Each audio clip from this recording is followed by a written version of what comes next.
Food అదిరిపోయింది.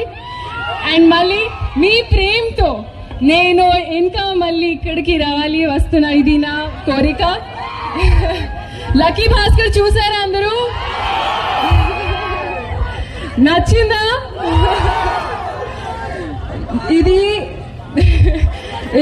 Thank you. ఇప్పుడు next year కూడా చాలా మంది మూవీస్ తో నేను ఐ హోప్ ఇక్కడికి వస్తున్నా ప్రమోషన్ టైం కి. ఒంట్లో వేడికే మంది నాడికే